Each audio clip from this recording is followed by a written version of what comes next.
I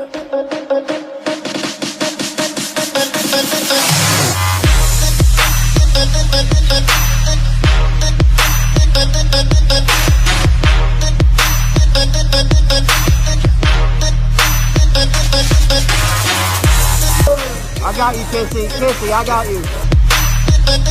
Afraid to make money, and you're never going to be able to up level your business to the multiple six-figure or seven-figure arena.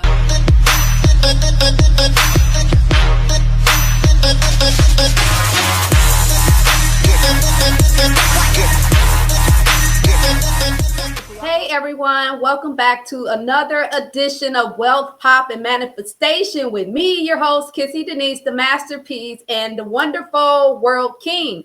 Today, we're going to discuss some really, I call it cute, but it's like beyond cute luxury items that are really going to fill your heart with so much joy and teach you how to spend some real money. Yeah, absolutely. Absolutely. So, on this episode of Wealth, Pop, and Manifestation, some of the things we're going to be discussing today is the Bugatti that sold for $19 million, the watch that cost $1 million inspired by that Bugatti. We'll be talking about Disney and some things happening with the Disney Corporation.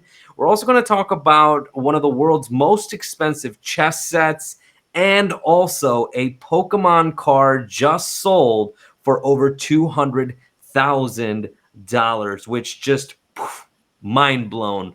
So to get started today, Kissy, which topic are we going to look at first? And tell us a little bit more about the topic itself. Oh my gosh, I get to choose? How cool. So, of course, we're going to go with this beautiful chessboard, which is like the most beautiful thing I've seen all month. And this chessboard, it's selling for $4 million.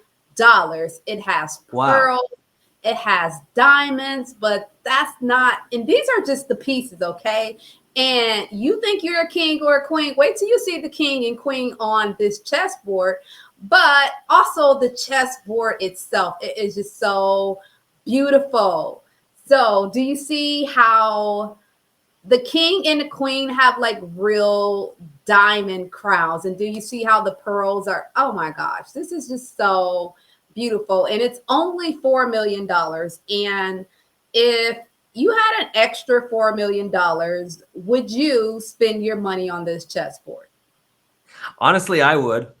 I think it's an amazing chess set. Let me tell you guys a little bit more about the chess set specifically so you can kind of understand why it's $4 million.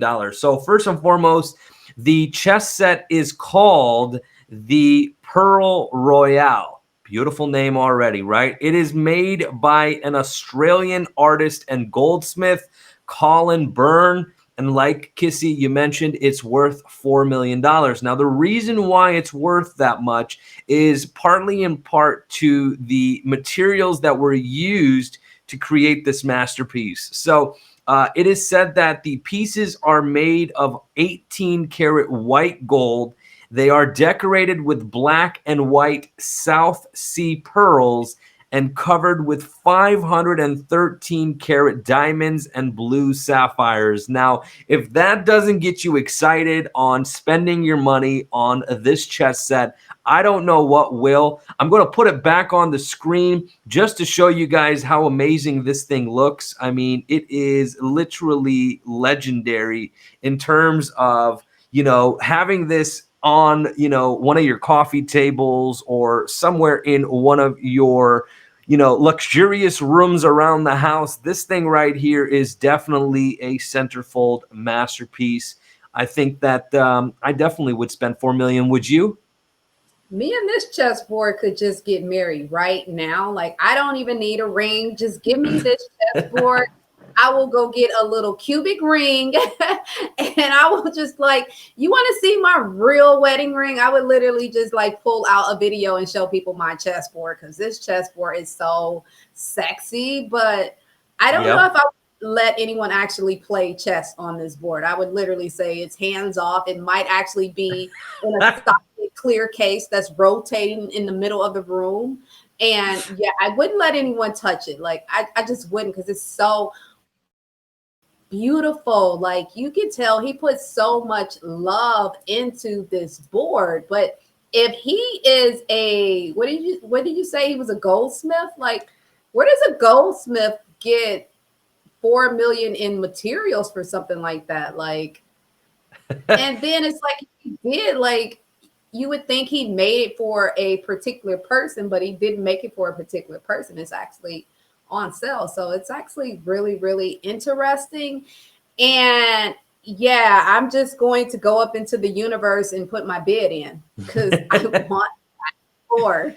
Yeah, this thing is absolutely amazing. I mean, when you honestly take a look at the quality that was put into it, and specifically what Colin did, I think this guy is definitely a genius. I mean, it's a work of art when you take a look at it and you look at the craftsmanship. I'm going to actually be pulling up a video here that I'll be putting on screen here in a moment.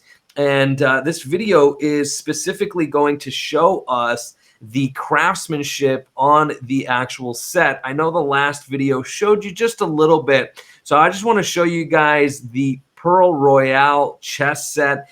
This is specifically going to be the Queen, and you can see here when I put it up on screen, and it's just uploading into our system here, but when I put this thing on screen, just take a look at absolutely how amazing this particular piece of art. I mean, I know it's a chess set, right? It's interesting that we're saying this about a chess set, but look at that. Just oh my gosh, right? I mean, Colin, my man, you did an amazing job. And I think both Kissy and myself are going to put our bids in on this one and pick us up a Pearl Royale. Because, I mean, look at this thing. That detail is just unbelievable. No? That's just, look at that. And that's the bottom of it. That is the bottom. It's really, really smooth so that it actually slides across the board really smoothly. I mean, look at that. The pearls, the sapphires, the diamonds, the entire thing is just absolutely magnificent. Colin, wonderful job that you did there, man. That was an absolutely amazing chess set. And it is the most expensive chess set in the world to date. If you want one, obviously, you know, you're going to need to have quite a bit of money in the bank. But I do recommend getting it if you are a mega millionaire or a billionaire, because, hey, why not have the most expensive chess set sitting somewhere inside of your beautiful home, right?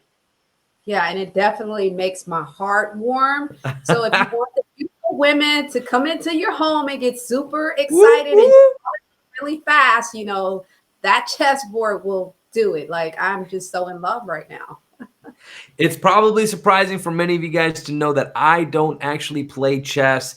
I don't even know much of the rules, but I will say if I own this chess set, I would definitely be picking up chess as a hobby and getting to learn how to actually play it, because that $4 million chess set, unlike you, Kissy, I'd be playing that thing every single day. In fact, the people who want to play it with me, though, are going to have to sign off on something. They are going to have a net worth well over $10 million, just because if they do knock a piece off the table, they're going to have to pay for a new set.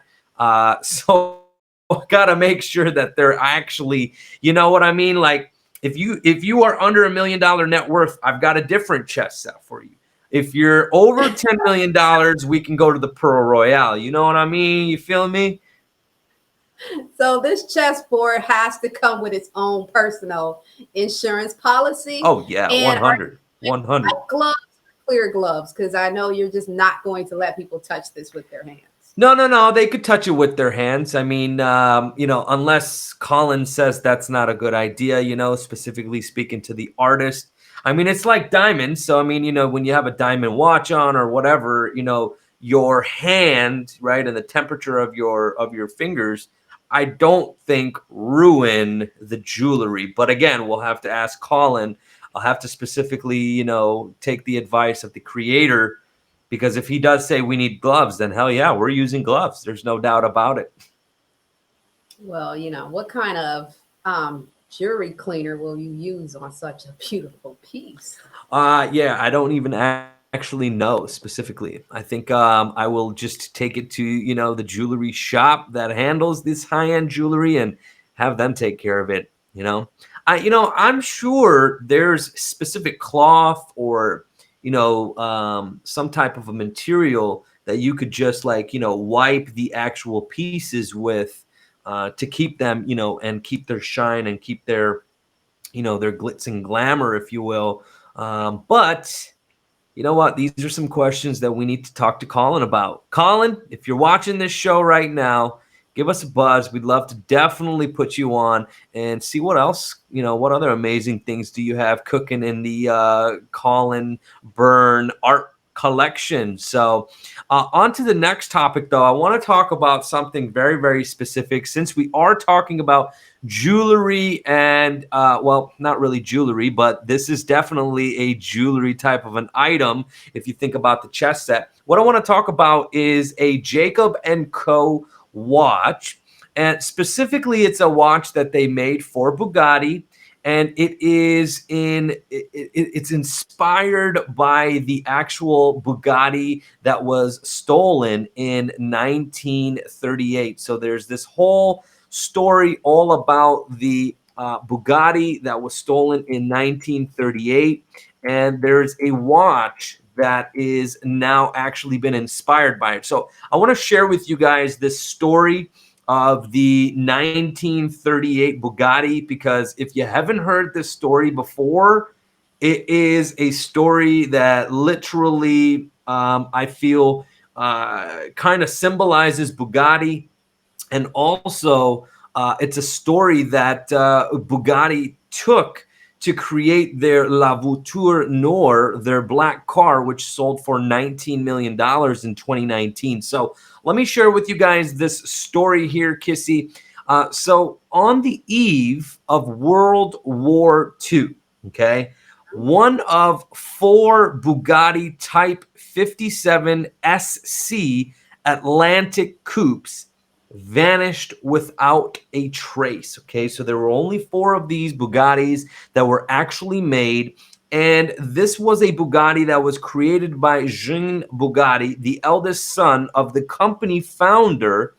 And the sports car specifically went missing in 1938, and it was an all-black version that Jean had kept for himself. Okay, so the eldest son of the founder of the Bugatti car actually kept this car for himself, and it vanished, okay, on the eve of World War II.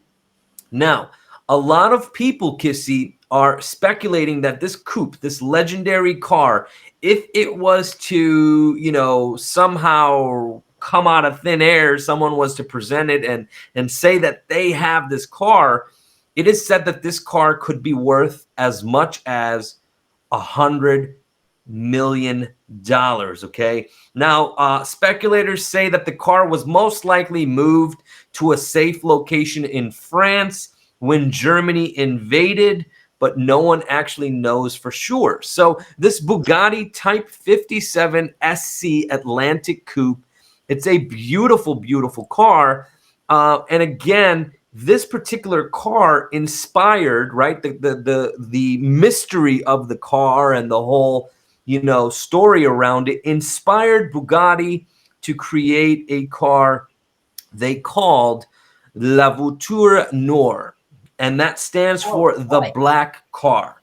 So the black car, obviously being the one that was stolen in 1938, is the reason why they created the La Voiture Noire. Okay, now I want to show this car here on the actual on our actual stream here, so you guys can actually see the beauty of this car, because this car is, in my opinion, one of the sexiest cars. And I think, Kissy, when I was showing you this car, you were looking at it like, wow, wow, wow, this car is definitely super, super dope. So I'm going to put it on our screen here, and let's talk a little bit about this car. What do you think about it? What do you think about the story behind the car, right? In marketing, we always say that stories are generally what sells.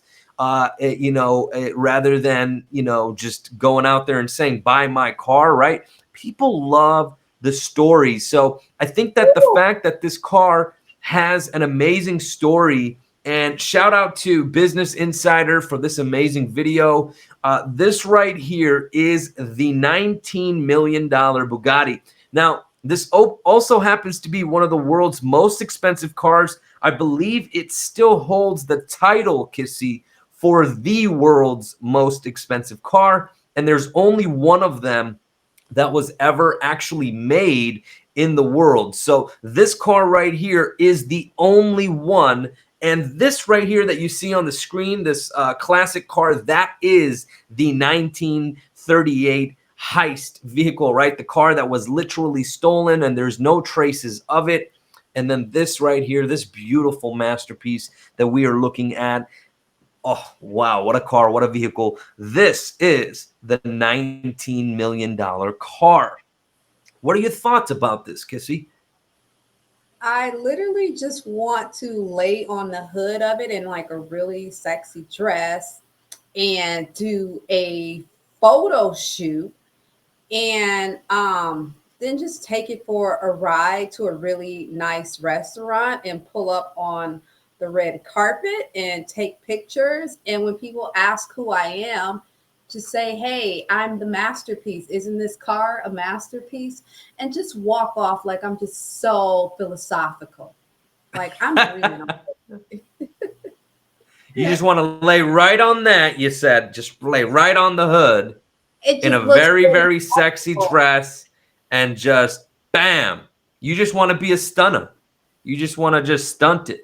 I feel you. When you got a whip that's $19 million, I don't know about you, but I definitely, I'm going to be showing it off. Now, let me ask you this question.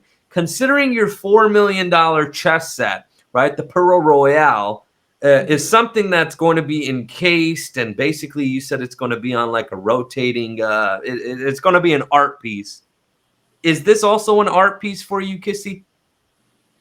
Yeah, but it's an art piece that I actually drive, because the car is an art, then I'm an art, and then together we show up. It's like the most beautiful piece of art that people have ever seen in their lives. And that type of art actually makes you money. Like that type of art will bring you in a whole nother source of income. So looking at this car, like you can actually look at this car as an investment, because the car itself is a entire different business. Like you can throw events with this car, right?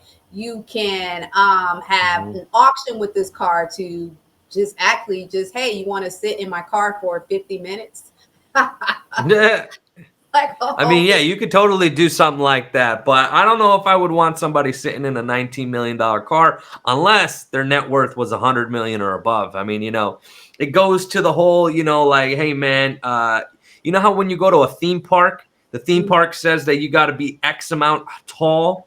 My theme park, my house, it's going to be, you got to be X amount rich, right? You got to have X amount of wealth before you can, touch the toys, before you can come and play inside of a $19 million car. I got to know your worth, at least if you frick up anything in there. I mean, anything in there ruins the value of the car.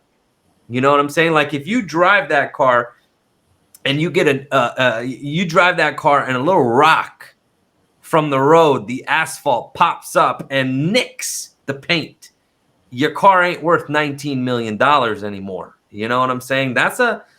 See, I didn't think about that. I would cry. I would literally cry over that. I would literally cry, and I would have a whole hissy fit about my car not being perfect anymore. And so, yeah, this car, but I would have to drive this car. So maybe I could get a plastic clear wrap on top of it. I mean, there's got to be a way to drive it for sure, right? I mean, but this is one of those cars, though. There are cars that, over the last 50, 60 years, there are cars that people buy. You said this car is an investment, 100%. I believe the person who bought this car, all right, $19 million, this car is going to easily be worth $30 million in 5 years. Guarantee it. if they can keep the car in great condition, this car is only going to go up in value. You know, people ask me, how come I don't own cars, right? This is a good topic to actually talk about cars. When I look at a car, if I'm going to be buying a car, I'm going to be buying it for an investment purpose. Now, there are certain cars that are investment cars, classic cars, certain exotic cars, right? And then there are also brands that just generally tend to hold value, one of which is my personal favorite, Ferrari. Right? If you look at the world's most expensive cars, I believe like the top out of the top 10, like 2 or 3 of them are Ferrari. And the reason for that is because they hold their value, A, and B, there are certain Ferraris that, you know, are limited edition, limited build, right? There's not that many of them. And when you have limited quantities like this car, the Bugatti, you know, you get a situation where, you know, there isn't a 1,000 of them out there that people can own, right? There's one Bugatti. If this thing gets totaled, there is no other Bugatti like it in the world, right? So, you know, I would look at this car as really something I would put in the garage, in the exotic car garage, as something that looks nice.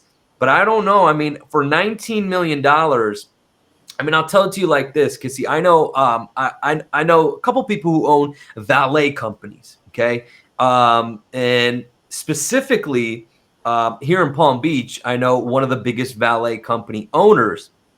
And I know for a fact that when a regular Bugatti, regular, we ain't talking about the ninth. So there's a such thing as a regular Bugatti. Yes, that's just the regular $1 million, $2 million Bugattis, right? When the regular Bugatti comes, his employees cannot touch the car. Doesn't matter how much the owner gives them. They cannot touch the car because their insurance policy does not even cover any damage to that particular car. So, you know, to imagine just driving this Bugatti out on the road, I mean, you got to have some, first of all, a lot of money, and you kind of got to have no care in the world, because if someone T-bones you,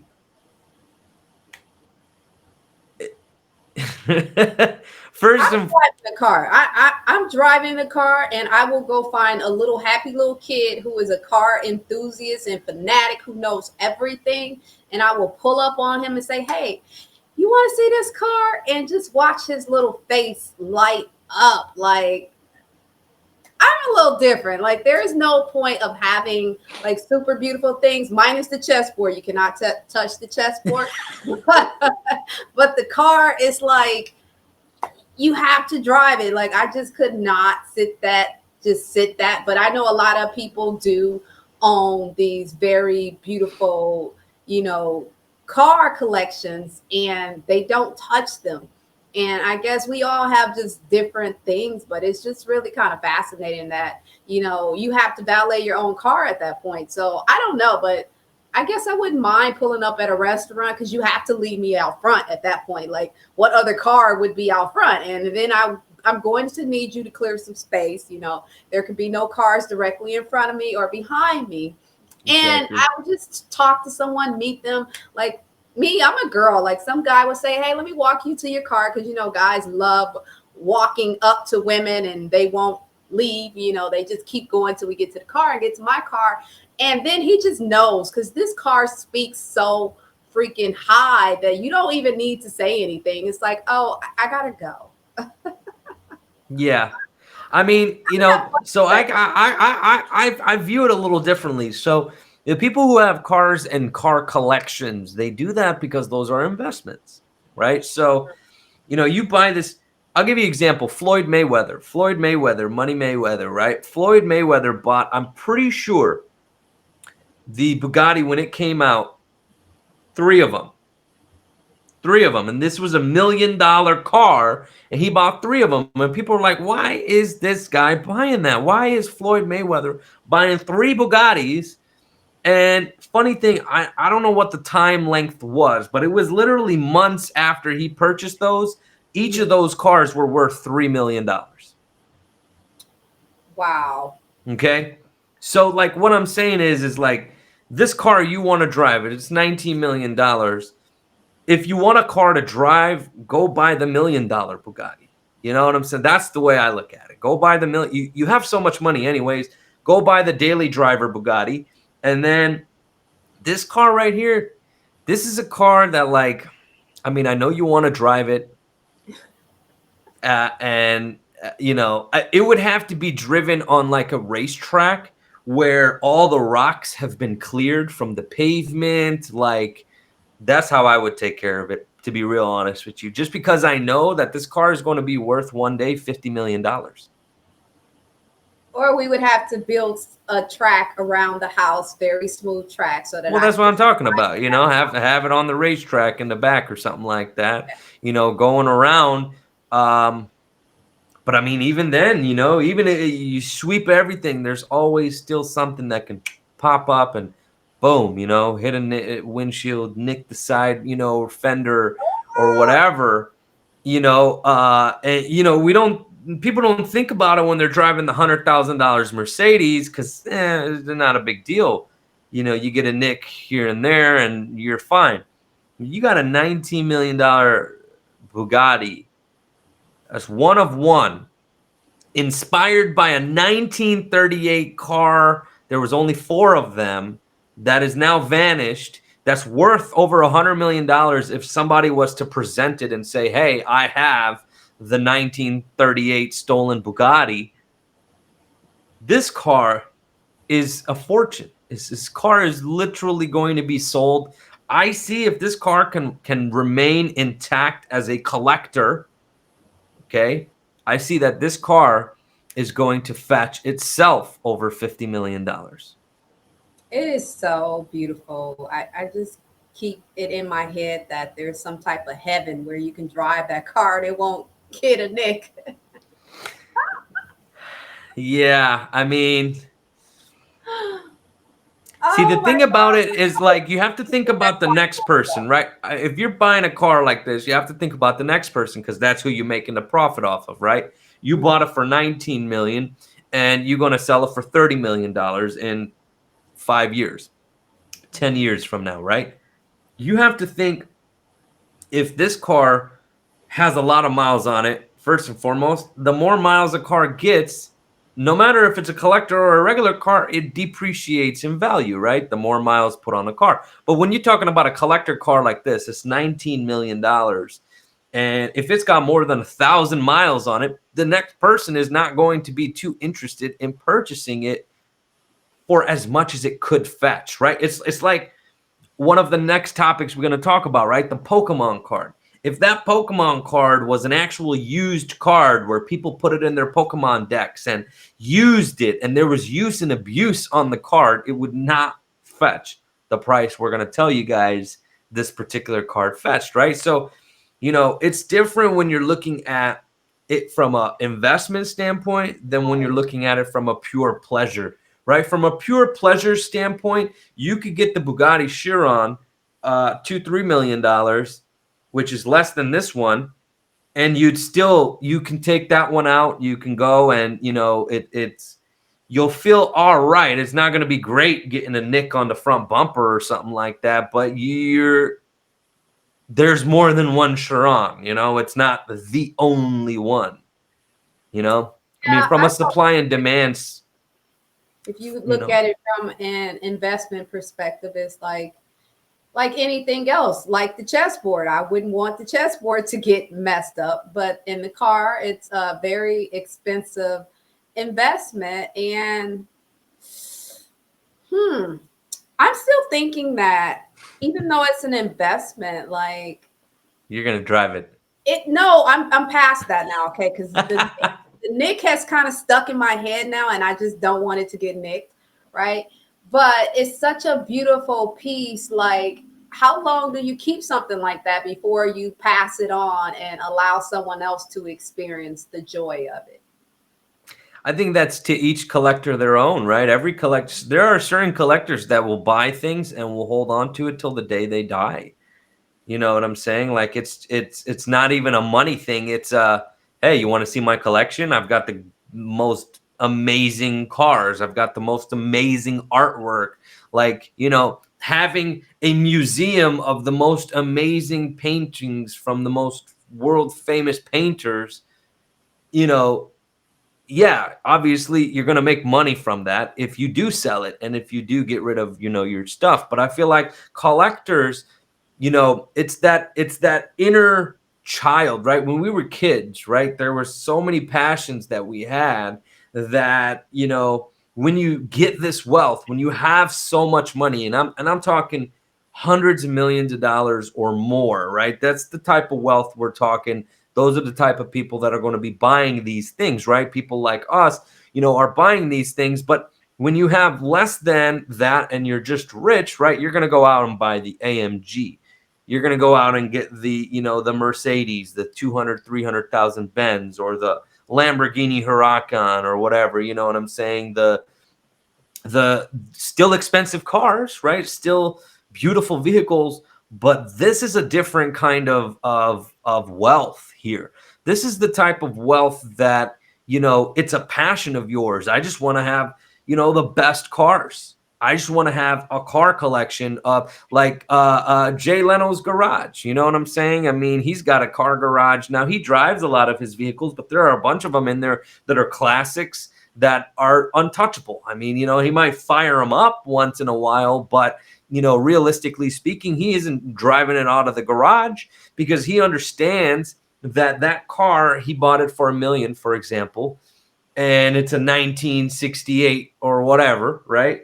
And he understands that in 10, 20 years, people are going to, because there was a value attached to it today, there's going to be a future value attached to it tomorrow, you know? And so as an investor, as a collector, you understand these things. When you go out and you buy that artwork for $25 million and people call you crazy, like, why did someone spend $25 million to buy that? I'll tell you why. Because in 10 years, someone's going to buy it from me for $50 million. I'm not going to seem so crazy when I make double my money now, am I? True. Right? So, you know, but the person who bought this $19 million car, right? That's crazy. Why are you buying a $19 million car? Well, when they sell it for $50 million, you're going to be like, wow, that was an amazing investment. And on top of it, it's an investment that makes most guys, I don't know about girls, but most guys very, very giddy inside, right? It gets them really, really excited. How many people grew up wanting these amazing cars? So when you finally attain this wealth, what do you go out and do? You go and get a very pretty car that you can't drive anywhere. Hey, I couldn't drive my little toy cars that I had when I was 5 either. But those were collectors. Certain ones of those are collectors too. There's collectors in anything if you understand where a consent, you know, a group of people have declared something to be collection or collector item. You know, there's money in that. You know, there's a lot of money in. For me, it's really more so it's like, yeah, you can sell it and you'll make money and there's going to be a profit.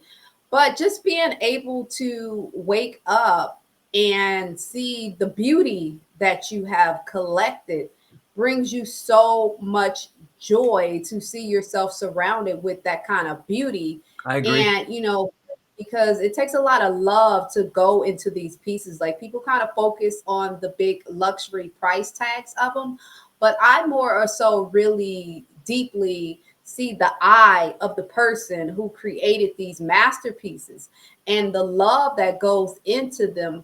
So therefore the price is really like, of course it should cost that much. Like, and it's so worth it, literally just from the spirit of the joy that you're getting, because we're talking about things that are actually beautiful. Okay. We're not talking about things that are like, this is expensive, but they're ugly.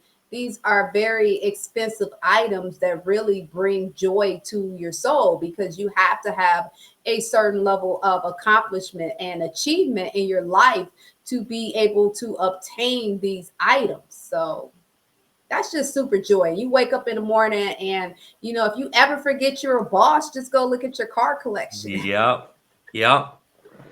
Yeah, or your chess collection, right? The artwork that you got sitting right there in your diamond encrusted little rotating art stand. I literally see it in a rotating clear piece, like near the front door when I walk in. And it's just rotating, just making me so happy when I walk in. And it's sitting there already. I see it. Yeah. I'm I honestly, that art set was just so wow. I mean, that thing was just absolutely blew my mind. That chess set, I think, is fire. I yeah, think everybody who is interested in, having something that, the nice thing about chess, and like I said, I said I don't play it. I've played it in the past. I'd have to, brush up on the rules again if I was to play. I have played it in the past, but like when you think about chess, right, you think that's a knowledge, it's a knowledge game, right? You got to have, understanding, you got to be, wise, you got to know, you got to think ahead, right? That's why they say life is like chess, right? So even though I don't play chess, right, life is chess. So, I mean, we're always thinking, 10, 20, 100 steps ahead of, your opponent and, the person who you're going up against. So, chess to me, I feel like it's one of those those games that like when you have that inside of your house, Kissy, like you said, it's just going to be a symbol of like, look at what I've done with the knowledge. You know what I'm saying? Like, look at what I've been able to achieve in, the world. And that's what I feel like that chess set and this particular car, the Bugatti, is a symbol of. It's a symbol of, it's not to say, look what I have and look what you don't have. That I don't think people buy these things to brag. What I think right. people do buy it for is their own self, interests, of course. And then, of course, people do get it for that social currency, right? To be able to take a selfie inside of the car or whatever, right? That's that social currency that people continue to get, those dopamines, right? The likes and all of that good stuff. But I think outside of that, what people are doing is they're getting all of this stuff. And it's because like most people who are successful today were told probably a million times that they wouldn't be successful, right? Most people who are where they're at right now are there because they had to take a bunch of people telling them they're doing the wrong things. This isn't for them, that blah, blah, blah, blah, blah. And so finally, once you've achieved that wealth, once you've achieved that peak that you've been wanting to cross over, it's almost as if like, all right, now I've got all of this money. I have to circulate it. I have to put it into these things that I've wanted all of this time, despite what anybody thinks about it or how, gaudy or out of the ordinary or crazy it may seem to the common man, to the layman, right? It's something that it separates you, because when you become wealthy, okay, and again, I'm saying wealthy is like 100 million or more. Rich is like less than $100 million, because 10 million, when you used to have $10 million back in the day, that used to be a lot of money. In today's world, I feel like $10 million is you're just getting started, right? Great job, $10 million, awesome, but you're rich, right? You're nowhere near wealthy. Okay, wealth is 100 million or more, at least in my terms, in my book. So if you are still rich, this stuff you don't buy. If you're worth $10 million, you're not going to spend 40% of your wealth on a chess set. You're not. You know what I mean? So when you look at these items, these are items that wealthy people buy for status, right? The status that comes with it, but also as, like you said, like a memory of like, this is the hard work you put in.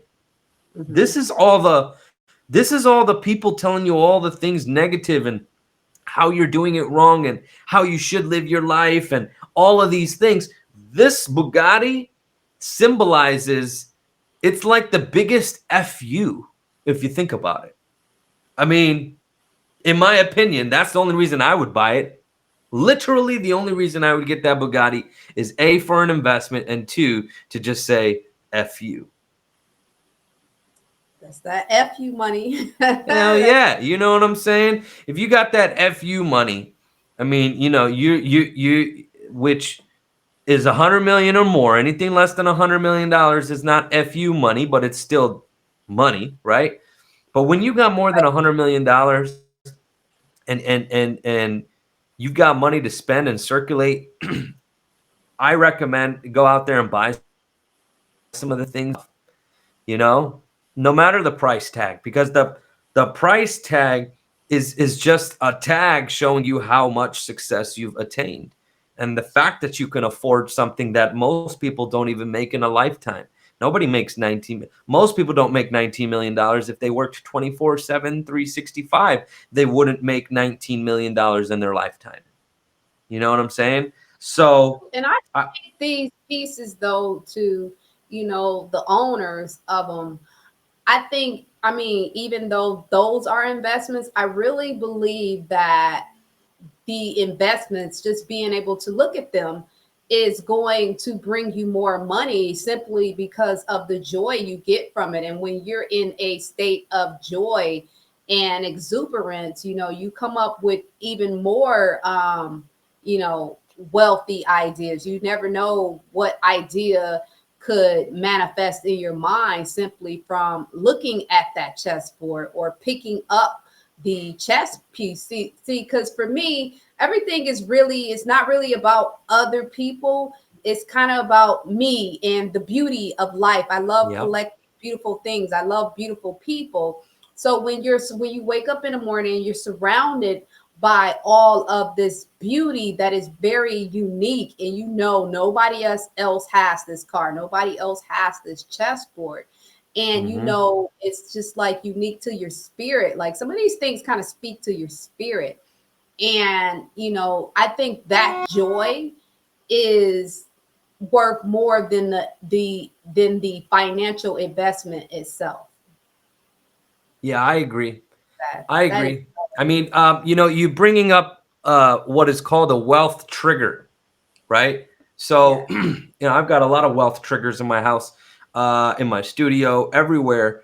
Even where I live is a wealth trigger. That's why I picked where I'm at. My environment, everything is key, right? When you take a look at, even just behind me in my studio here, I've got the billion dollar a year art. That right there is a wealth trigger. My mouse pad is the king of spades, right? That's a wealth trigger, right? I've got sitting inside of my studio different pieces of art. I've got different sculptures, different things that simply every time I'm around it, right, it literally just brings in its wealth energy, and it allows me to manifest more, right? Because as manifestors, when you start to first manifest, when you start to actually start bringing these things into your life, right? The way that I've done it is every time I've been able to manifest something and I see it to be true and I see it to be real, I've always gone bigger and bigger and bigger, right? Stacking on the manifestations, because you're in a momentum state now and you're noticing how powerful you are as a manifester. And wealthy people are powerful manifestors, okay? There's no doubt about it. Celebrities, wealthy people, top of their industry entrepreneurs, innovators, these people are manifestors because they see things before you can see them. They see trends. For example, Elon Musk, the great Elon Musk, one of my favorite entrepreneurs, he saw a huge wave in electric vehicles and in solar energy and renewable energies and sustainable energies that were good for our environment rather than the, gas vehicles that are constantly polluting the air, right? And he saw this decade ago, before anybody was even talking about this, right? Everyone called him crazy. Everyone said he was going to fail. Everyone doubted that man, and now he is worth $100 billion. Okay, so when you look at that and you look at what he's been able to manifest, it's because he started when he was a little kid, right? What did he manifest? He built some kind of computer program. I believe it was a game, and he sold that for like 500, 600 bucks at the age of like 10, 11, 12, something really, really young, right? He knew at that point he was manifesting things. Then he started up another company, sold that one off. That was another manifestation. Then he did PayPal even bigger of a company, even more powerful of a manifestation. Then he took all the money he got from PayPal, and guess what he did? He started up Tesla. Well, he didn't start it up, but he invested in it and became basically the co-founder. He invested into SpaceX, into Solar City, right? And all the things that he's investing in are industries that weren't there when he started in it, right? That means he had to manifest that. He had to envision it first. He had to understand that in his mind, right? When he closed his eyes, he saw the Tesla. He saw his rocket flying into space. He saw all of that. I guarantee you, when we have him on Wealth Pop and Manifestation, Elon Musk is going to sit here on screen and tell each and every single one of you that he saw it all before it actually was a reality. And the one thing that how I can kind of take manifestation and visualization and simplify it for the average person so they can understand what exactly is visualization, right? Mm-hmm. I want you to take a builder, someone who's going to build a property developer, okay? And let's say you and I were walking down the street, and right down the street we saw, this empty 1 acre piece of land. And we walked up to the gentleman, and we saw that there was a person there. He had bricks, and he was just laying down the bricks. Now, if we went to that person and we said, "Hey, excuse me, sir, what are you building?" If that person looked at us and said, "I don't know," you and I would be looking at each other like, "This guy's crazy. He's just putting bricks on them. He's just putting bricks. He doesn't even know what he's building." Right?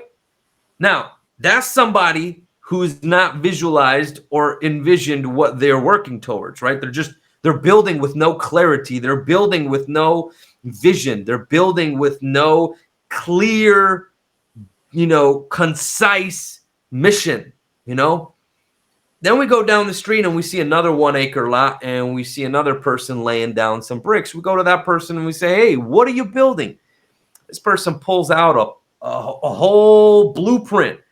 That's where the kitchen's going to be. That's where this is going to be. That right there, that's the second story. That's going to be where the kids' bedroom is going to be. This is going to be the patio. That is a vision. That is a person manifesting, okay? It first started in mind, right? If you ever want to, change your life, you need to first change your mind, all right?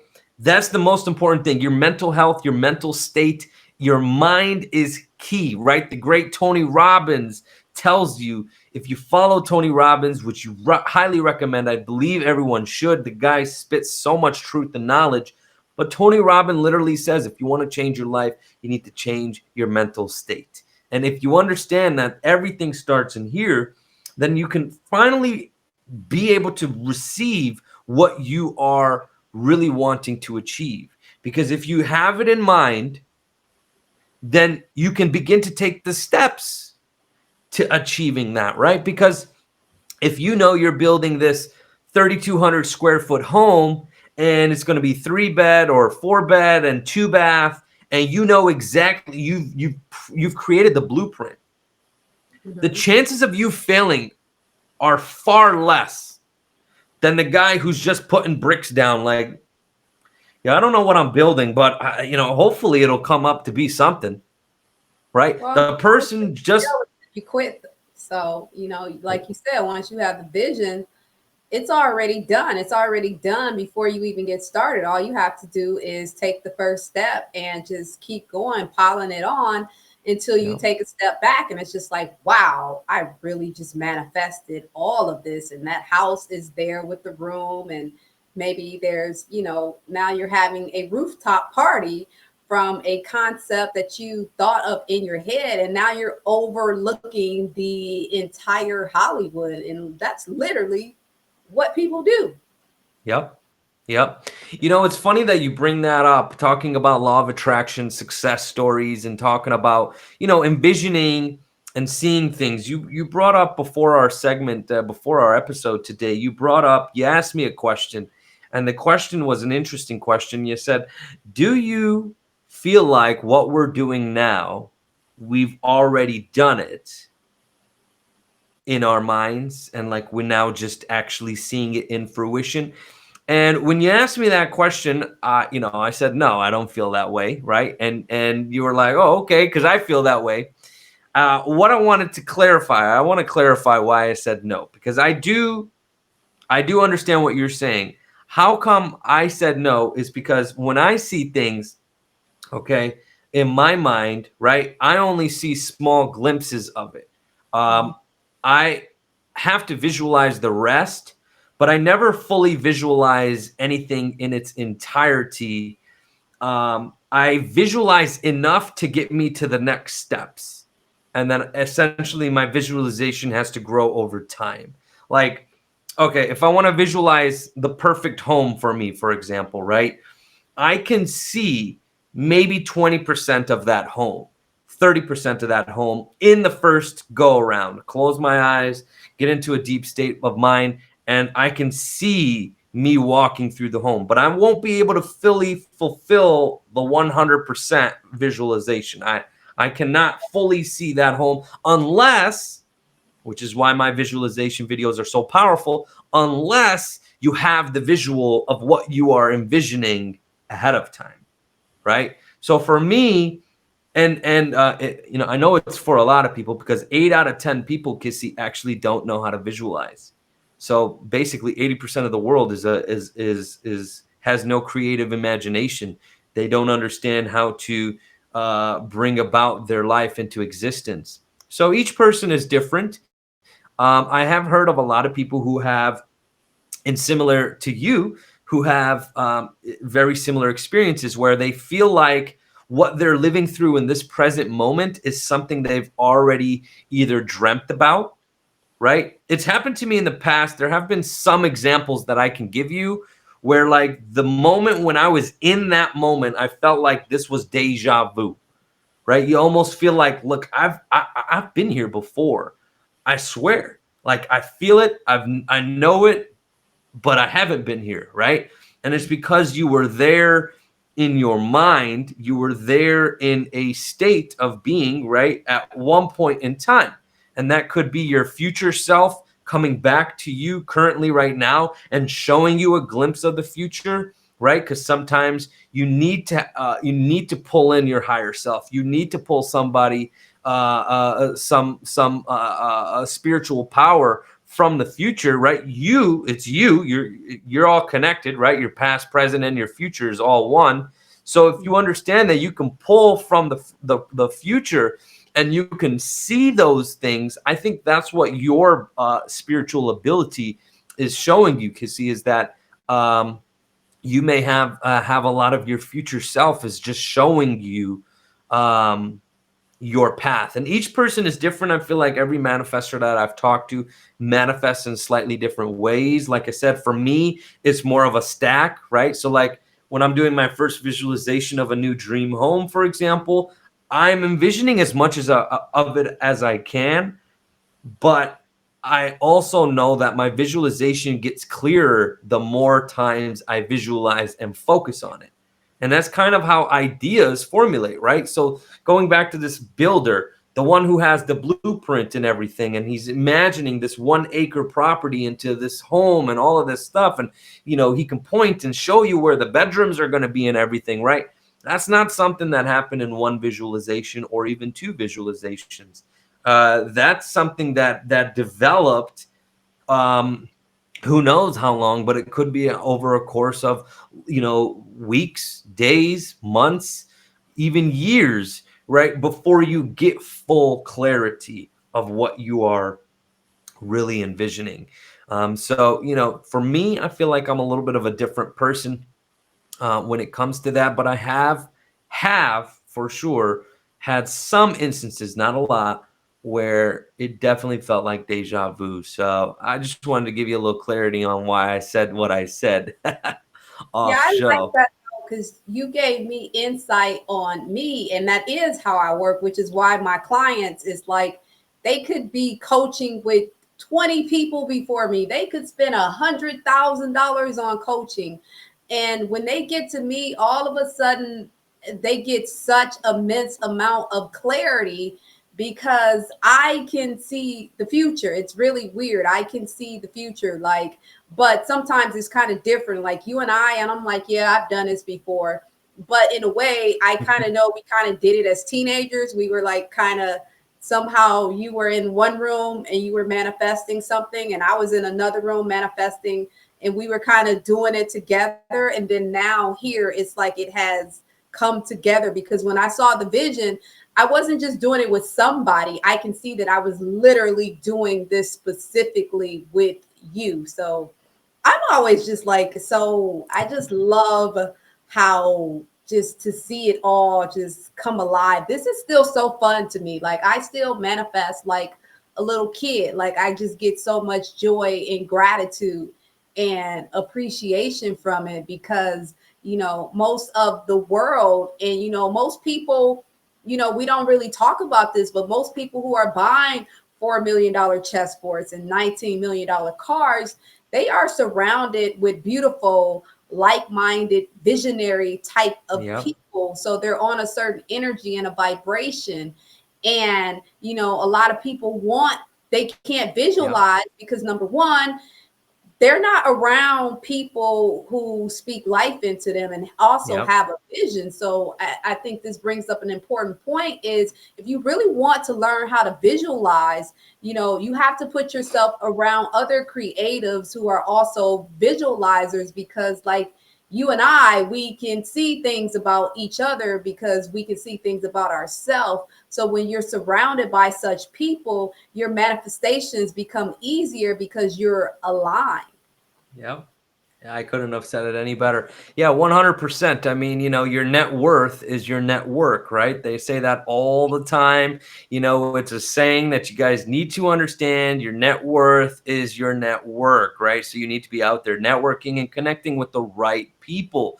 Because the fact is, if your friends and the people you're hanging out with are your family members, unless your family's already billionaires or worth hundreds of millions of dollars or even millions of dollars, you're hanging around with the crowd that's going to keep you at where they're at, right? Because the one thing, right, it's misery loves company, right? I'm sure everybody has heard that quote, misery loves company. So understand that poverty-stricken minded people, right? People who are poverty minded are miserable people for the most part. Okay. And when you understand that, if you go out and you talk to a poverty minded person about your dreams and goals, don't expect them to be all hoorah for you. Go ahead, go and kick butt, kissy, go and do your thing, because they're going to automatically be looking at it like, oh no, all the Netflixes that I can watch with her, all the things that her and I used to do, I'm not going to be able to do that with her if she's a millionaire now. And that's what they're thinking. Poverty-minded people are thinking that.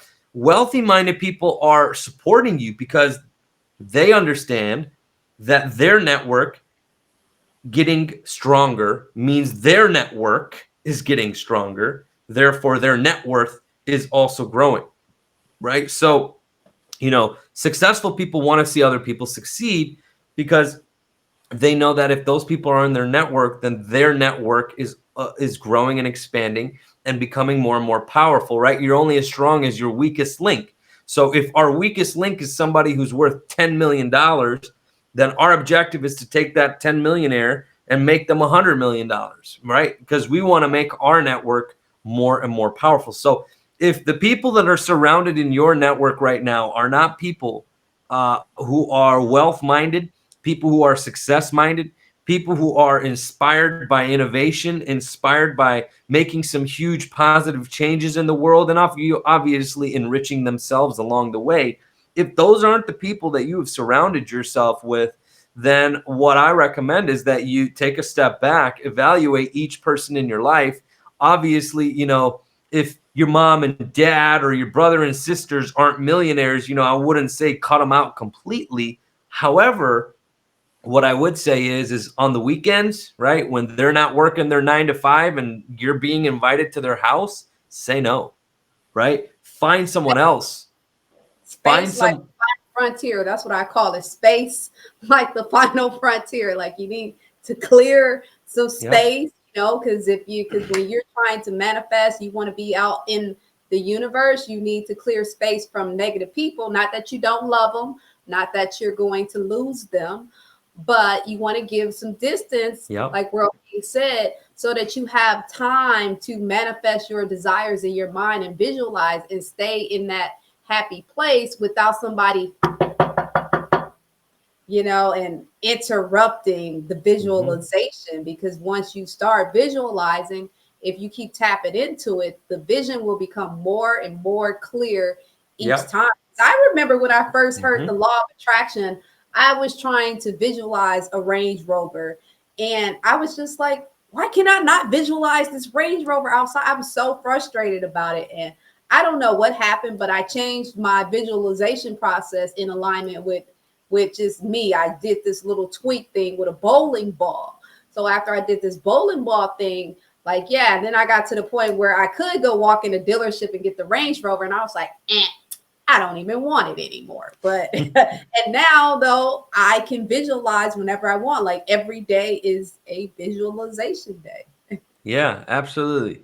I like that every time you visualize, every time you are, putting focus on the manifestation, it becomes clearer and clearer. And that's exactly what I was also saying earlier is that, for me, unless you already have a clear picture of the home you want, Mhm. which most people don't, you know what I'm saying? I mean, it's gonna take you multiple times to get such a clear vision of it, that's the part of visualizing, visualization specifically, that is exciting, because if you really think you're a creator and you believe that your mind is the paintbrush, you can paint the most beautiful masterpiece and visualize that you've been painting that, and then bring it into reality. You know what I'm saying? I mean, so when it comes to the visualization and comes to looking at this, and how do I manifest this $19 million car? If somebody, you're watching this right now and you want to manifest that $19 million car, the first thing that you're going to need to do is manifest the people who are going to help you get that, right? And, like Kissy and myself, for example, right? Both Kissy and myself have very, very powerful networks. And what we're doing is we're attracting even more powerful people into our networks. And as those people keep coming into our lives, our net worths continue to multiply, right?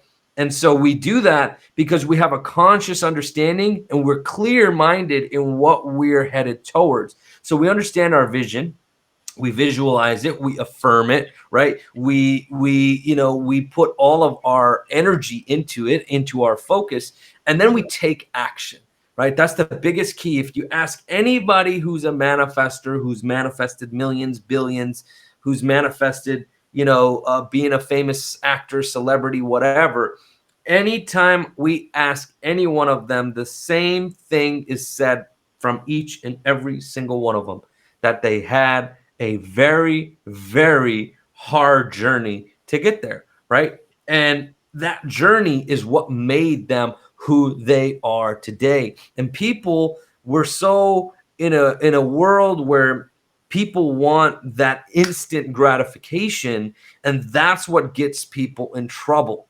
because they think that everything is an instant manifestation. You can instantly manifest all of this money. And though that is possible, you can manifest a lot of money instantly. The reality is most people's minds are not that in tune for it to happen on the first go around, or the second one, or the third one, or the 100th one, because most people can't visualize. Okay. And so you really have to put work into it. And the visualization is part of your work. But then you have to, once you exit the visualization, once you get out of your meditation and your meditative state, you need to now think, okay, what are my steps to get there? If I want to get a $19 million car, I should be worth at least $100 million. And if I want to be worth at least $100 million, what things should I be in? Well, other people who have gotten to 100 million have started businesses. So maybe I should think about starting a business. Other people who have gotten to 100 million have gotten it in real estate. estate, so maybe I should think about, getting into real estate. Other people have gotten to 100 million or more through inventing and innovating something. So if you are the creative inventor type, maybe you should be inventing something, right? You need to just simply go and don't reinvent anything. First and foremost, the wheel's already been made long time ago. You just need to find the wheel and the rim set that attaches perfectly to you and to your personality, and start riding the vehicle. Start riding down the road in it. And you need to understand, though, that there is a process to getting this Bugatti. The person who bought that Bugatti, okay, has a process, has a journey that led them to the ability to be able to afford it, to be able to drop $19 million like it's water in the ocean. You know what I mean?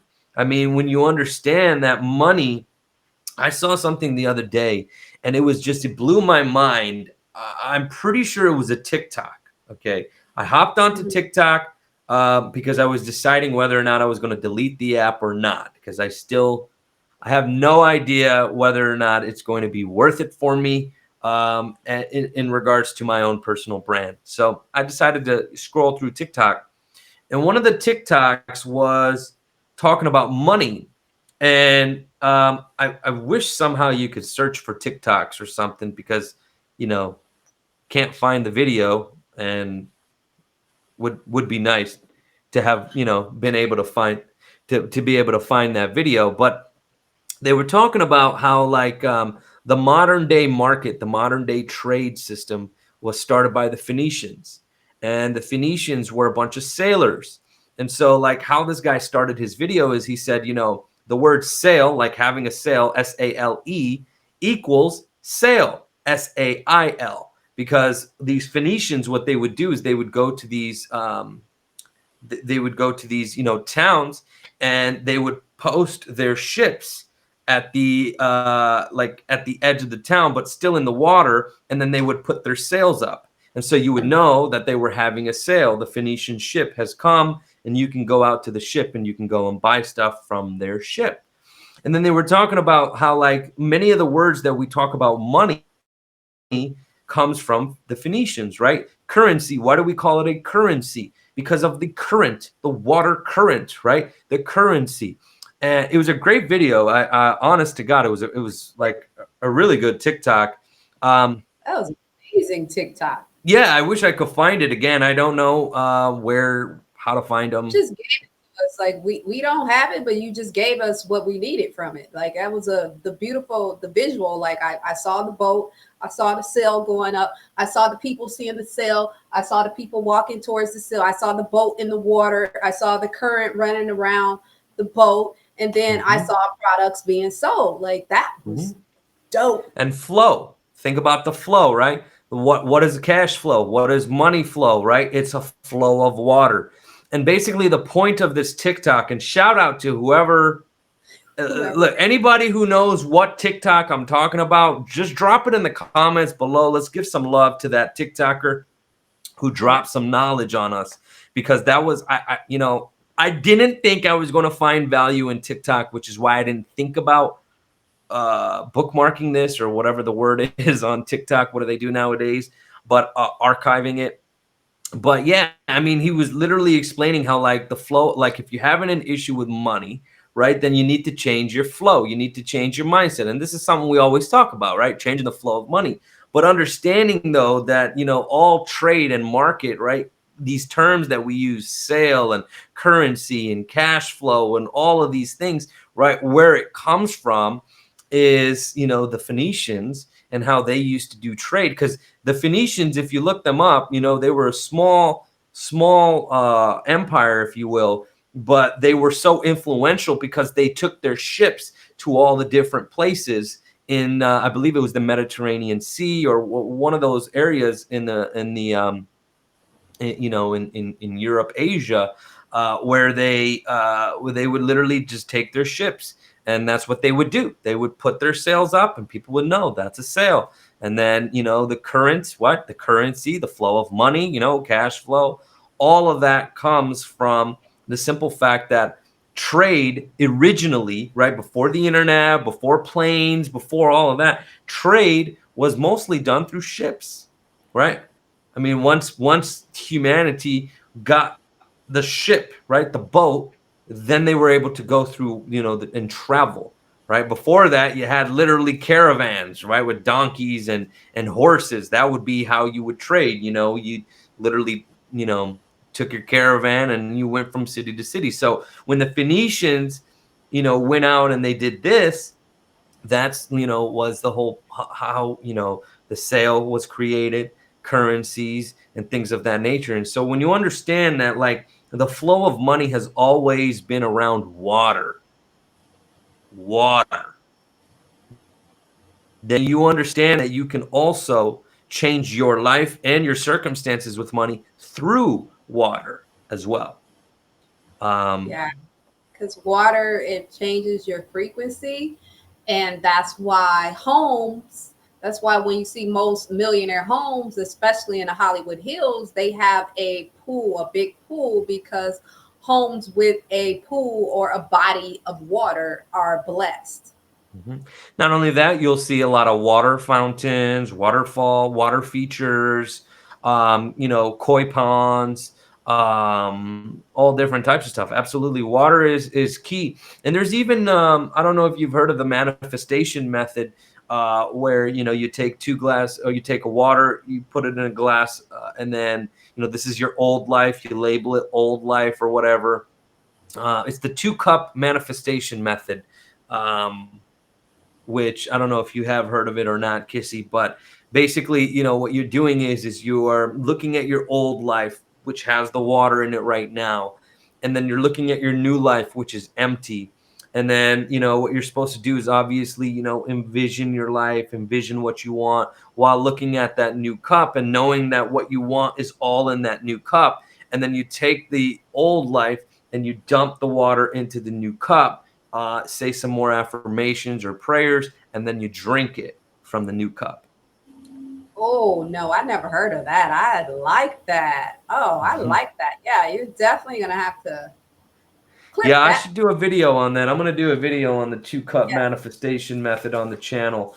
I thought you knew about that one, but yeah, I'll definitely two No, I've cup. heard of other things you do with the water and putting something in it, but I don't even really recall that method. But I just definitely know the method you gave out, of the end part of drinking it, because drinking it, it's like you're drinking the water of life. Like it's Yeah, the that was so new I love life. it. And Yeah, if your you're new watching life. It's your that is a really it's so simple, right? So don't look over it. And what you shouldn't miss is the part about visualizing your new life and the intent of, setting the intent of what you're doing when you're actually pouring it, and then when you're drinking it and you're drinking Mhm. in your new life, and you're New life. nourishing your soul and your frequency with the frequency and the currency of the new life. So it's almost like I kind of took that as the Father, the Son, the Holy Spirit. When you get baptized, right? You get baptized. We get baptized when we're born, right? Because we're born into our mom's water bag. Then we get baptized in the Holy Spirit. Then when we're around water, we get all super happy again and we're abundant, right? So then actually to drink the water, like, man, I know some people who are watching this and they're going to come back and be like, World King, I really manifested my best life. Thank you. Absolutely. That's what we want. That's the whole intention. That's our intent in this show, Wealth Pop and Manifestation. We always are going to bring you topics, all the best topics in wealth, pop culture, and manifestation. And we're going to do everything we can to merge those all in to ensure that we're going to provide you value with every single topic and take every topic and show you how they've manifested or how you can manifest, or we're going to talk about wealth, of course, which are things to spend your money on and circulate your money on once you've already manifested what you've manifested. And, a lot of the times, as Kissy mentioned earlier, is like, being able to see how to circulate your money and spend your money, right, is going to also provide you with that further clarity that you need.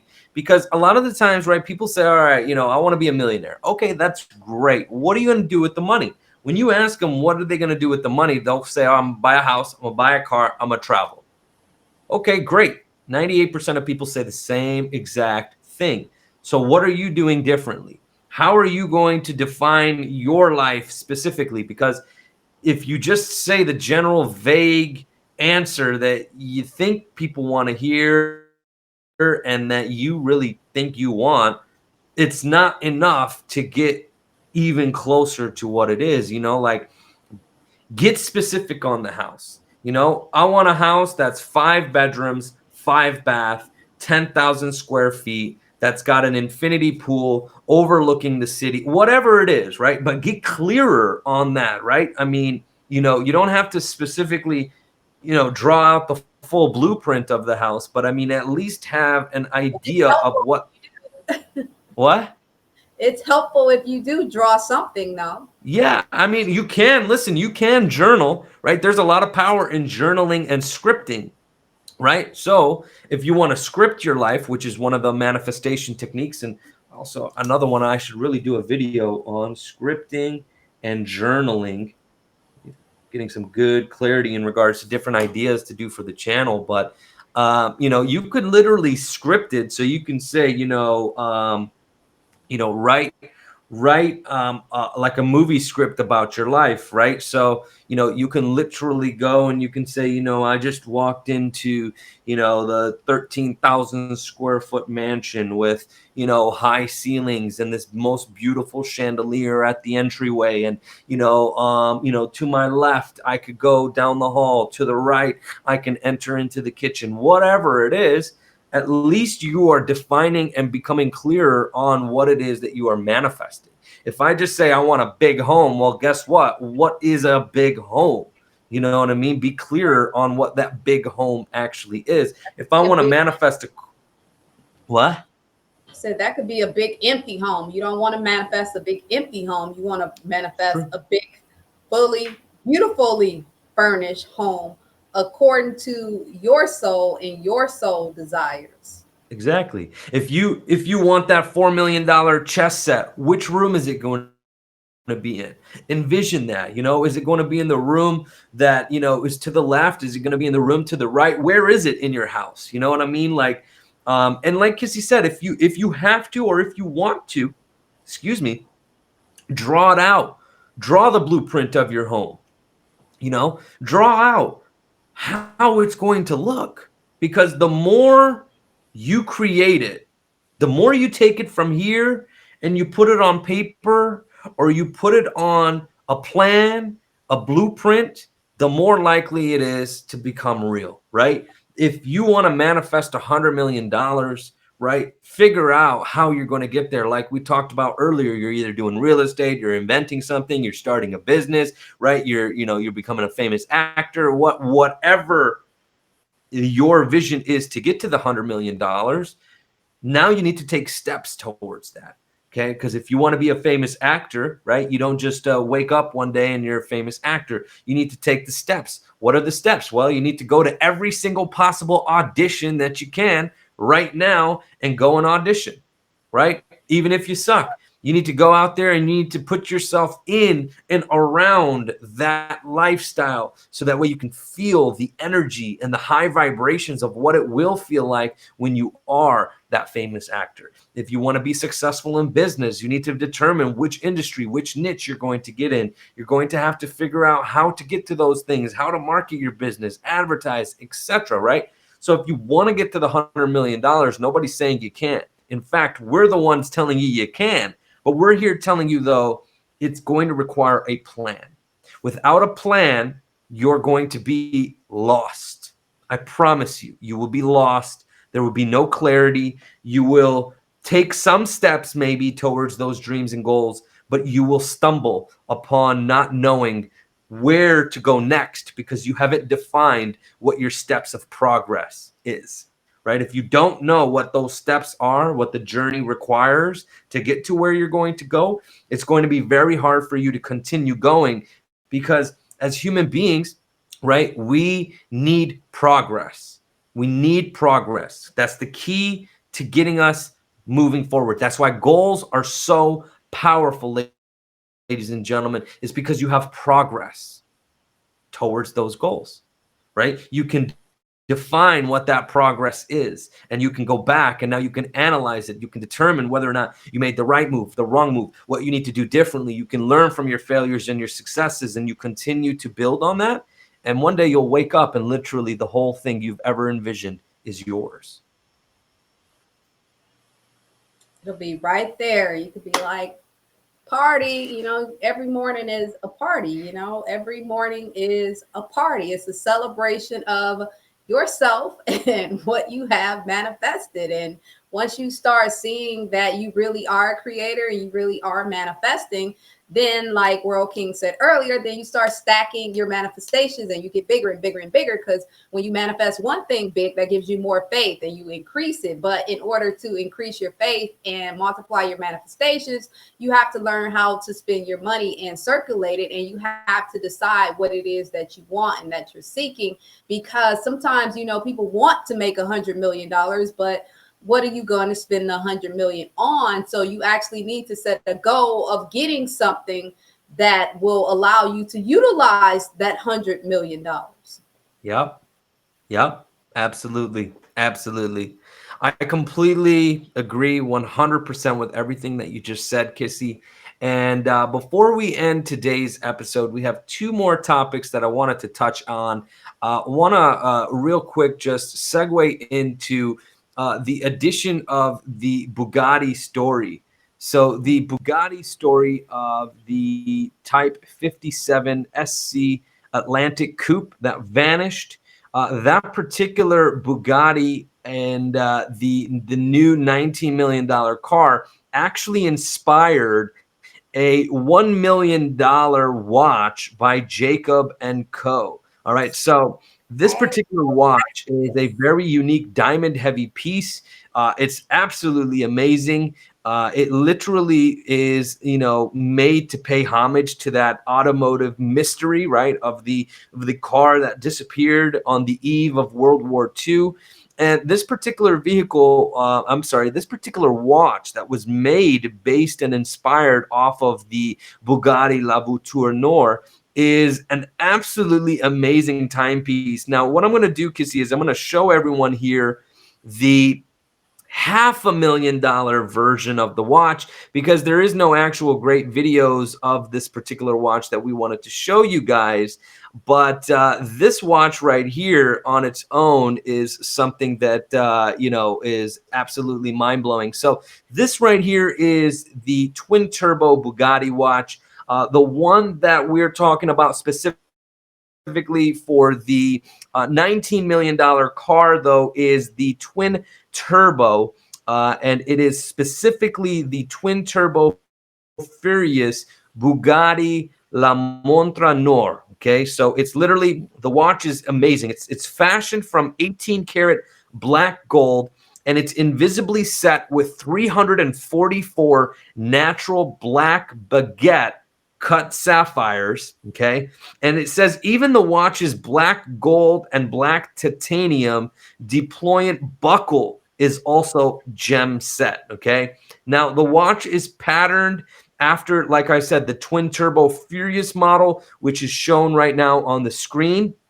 And it's equipped with 2 accelerated triple access turbulons and a decimal minute repeater. Okay, this is just mind-blowing stuff that's in here. It's also got a 48-hour power reserve that boasts a differential gear mechanism and a mono pusher chronograph with a reference time indicator inspired by the pit boards in motor racing. This thing is absolutely amazing. The complexity of both the movements is a 57 by 52 millimeter case, which is comprised of 832 and 88 components. Okay, it basically makes this one of the most spectacular and stealthy timepieces. And like I said, this one right here is actually going for over $1 million. So what I want to do is I also want to show you guys, since you guys are watching the video here, I want to show you guys the actual watch itself. We're going to upload an image of the watch, but the watch, trust me, it is one sexy watch. I think everybody who loved that Bugatti timepiece is going to really love this one as well. So there's the watch. You can see it right above the Bugatti right there. That right there is a $1 million timepiece, and it is to die for. What do you think about that watch, Kissy? I think that watch definitely talks for you. When you walk up to a business deal with that watch on, someone is definitely going to ask about it. And when you show them the intricate pieces of the timepiece, it's like it actually does a lot of talking for you. I think what is that? 50 Cent said, "I let my watch talk for me." Yeah, this is the type of watch that does talking for you and closes business deals for you. It's another investment. Everything is an investment that still brings in profit. Yeah, I agree. I mean, when you look at things like this, and it's interesting. I live here in Palm Beach, and there's so much money around here in Palm Beach, and it's old money specifically, a lot of old money. And one thing that you really notice is that they really pay attention to what you're wearing on your wrist. 100%. They pay attention to your shoes, to your clothes, right? And everything that you have on you is literally a marketing piece.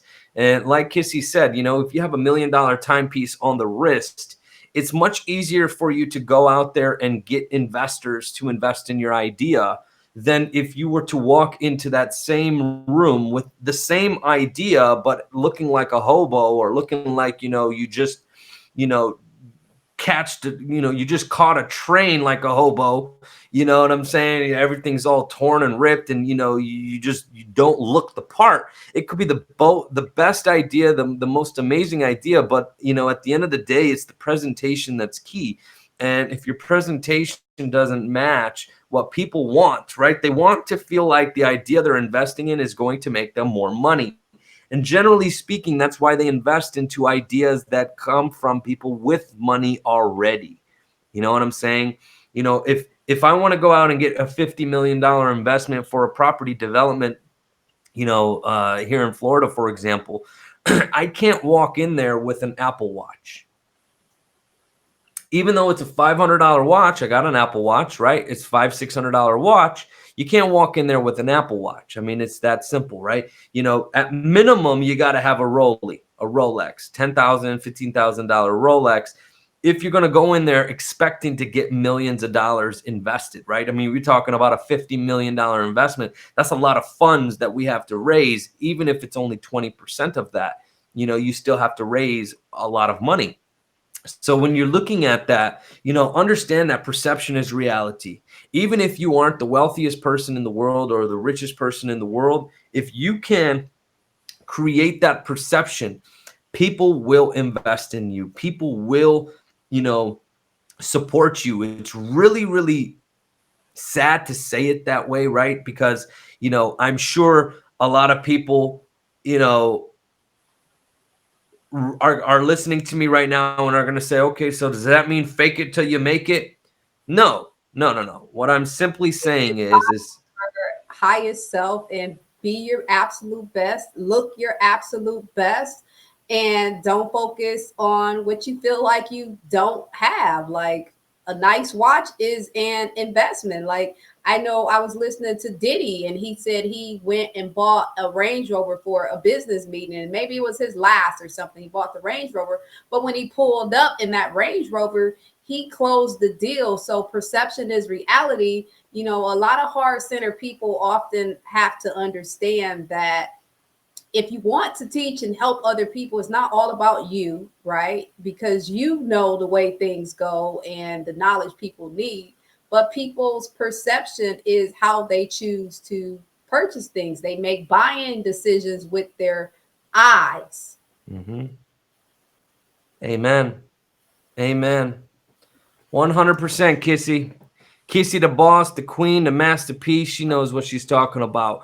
So I want to end today's topic. We want to talk about that Pokemon card that we kind of teased you guys in the beginning today, teasing you about a Pokemon card that fetched over $200,000. Kissy, can you let us know what we're talking about? Okay, so we're talking about for real, a Pokemon card. It doesn't have a gold chip in it. It doesn't have diamond dust or diamond flakes on it. We're talking about a regular Pokemon card that was purchased by the retired rapper Logic, and he purchased this $226,000 Pokemon card simply because it makes him happy. Period. Tell us a little bit about this card. What is it? What is it specifically? Okay, so Here, I'm going to pop open on our screen here. I'm going to put, now this isn't the exact card, I want you guys to know, but it is a Charizard card. For those of you that are Pokemon fans, it's a Charizard card. It is a first edition, and it sold specifically for $226,000, more than $250,000. And it was purchased by Logic, like you said. And it's literally a card that is super rare. Apparently, it's a shadowless card, which basically means that it is absent of the usual right side shadow, which makes it a unique piece of art. And it's literally just a Pokemon card that is just ultimately a very rare card. And as we said earlier, when you finally got money and you're out there looking at different things to invest in, a lot of people go back to their childhoods. A lot of people go back to what made them happy when they were kids. And a lot of the times it's like 50 Cent when he popped off, when he in the club and his first album, right, Get Rich or Die Trying, really started taking off. 50 Cent, what did he do? He went out and he bought an F50, a Ferrari F50. And the reason for that is because he always said he wanted one as a kid. Mm-hmm. And so now he got that money. And what did he go out and do? He went out and he bought a Ferrari F50, right? So, it's not uncommon to see a lot of people, once they become very wealthy, once they have the wealth, 50 million, 100 million or more, to go out and to just start buying into things that they thought or wanted to as kids. Because, there's a small part of a lot of people who become successful. The reason for them to be successful or have this much attainment of wealth is because they want to get the things that they knew they couldn't when they were kids, and that kind of, for a portion of their journey is their motivating factor. Obviously, they had to have more motivation, like solving problems or some type of a challenge, or changing the way an industry is or whatever, right? I mean, to be able to ultimately get to where they want, it's unable to just be money driven. But I feel like, to get started on their journey, that was a huge motivating factor, is to get the things that they once couldn't. And I feel like a lot of people, like even for myself, right? I mean, I envisioned, I could remember when I was 10, 11, praying, right? Just literally praying in my room. And, I knew I was going to be super wealthy, right? And the motivation at 10 and 11 was two things. Number one was to have the things that I wanted to have.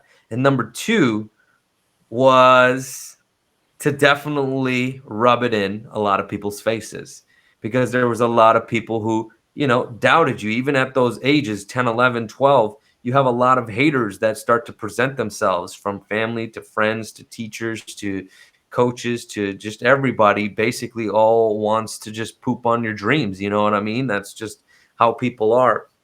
So, early on, those, I would say, were some of my two biggest motivating factors that got me on this journey. Now, obviously, though, I had to change that, right? I had to have a much bigger objective than just making money just to buy things, right? It had to become a bigger objective for me to actually attain the money, right? Because people don't make massive amounts of money for nothing, right? Jeff Bezos is worth $200 billion, $200 billion because most people buy stuff off of Amazon.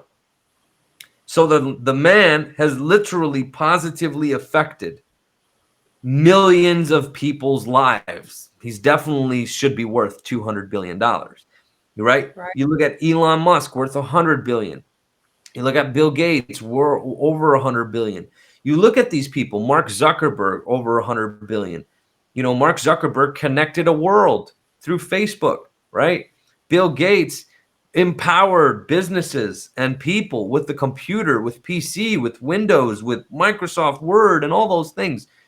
That's why they're worth what they're worth, ladies and gentlemen. So if you want to be somebody like them, you have to move very quickly from the thought of, I'm doing this to make money, like I was when I was 10, right? And you have to quickly move towards what positive changes and impacts am I doing in the world that will make me worth 100 million or 100 billion? What are you doing in the world to justify that wealth?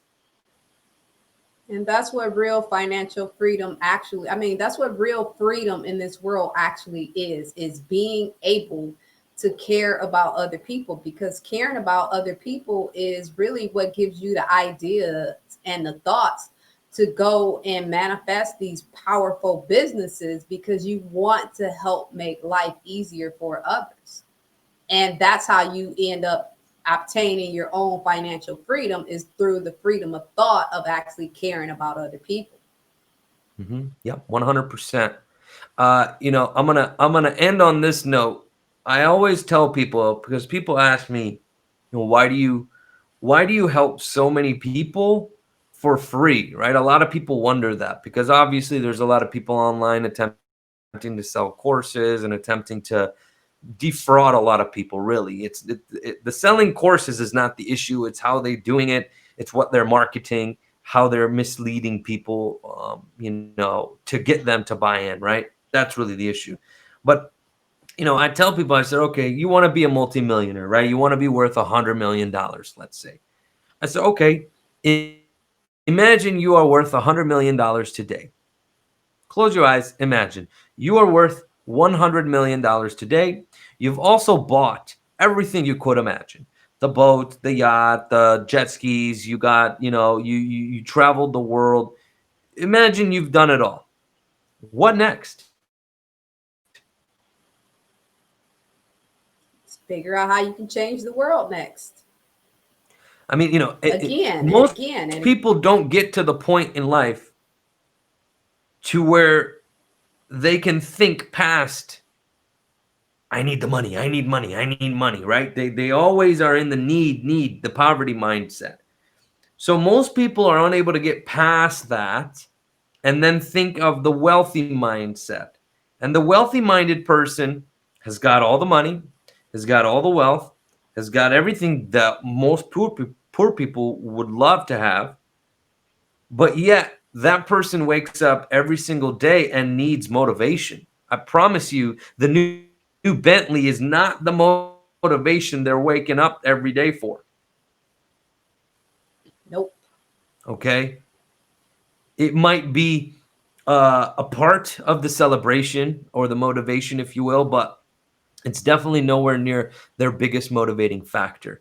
Okay. I know that Elon Musk did not start, you know, all these businesses for him to go out and just, you know, buy all the Bentleys and buy mansions. You know what I mean? Like, if you listen to most people talk, most visionaries, most innovators, most wealthy people talk, they have way more passion about their work, about their career, about what they're doing than they do about the things they own. Yep. The obsession is changing the world is an obsession. It's an obsession. And that obsession changes not only your life, but it changes the lives of basically everyone you come into contact with. Yep. And that, ladies and gentlemen, is what you should be thinking on. You should be thinking about what next. Ask yourself the question. You've got the millions, you've got the billions, you've got the toys, you've got the homes, the yachts, the jets, you've got it all. You even got a $4 million chess set, a $19 million car sitting in the garage. You got yourself a $500 million mansion. What next? Ask yourself that question. Really meditate on it today. Sit down and meditate as if you already owned it all, as if you already had it all. And now you're asking yourself, what's next? And when you start to ask yourself that from a position of knowing you already have it all, you then start to get your actual true meaning of life. Hey, listen, everybody, that's it for me today. We're about an hour and a half into this episode. Yeah, thank you, ladies and gentlemen, for joining us. And as promised, you actually got manifestation tips. And here's the thing I want you to remember: apply, apply, apply, apply, apply. Okay. When you hear something or you read something within 15 minutes, go ahead and apply it. So get to journaling, get to scripting, and go get a bottle of water and go get another bottle of water and take it and transfer it. Okay. And go live your best life. Okay. Because your best life is in your head and it's in your mind. And all you need to do is start, walk, and you know what? And it'll happen. So thank you. Love you. Bye.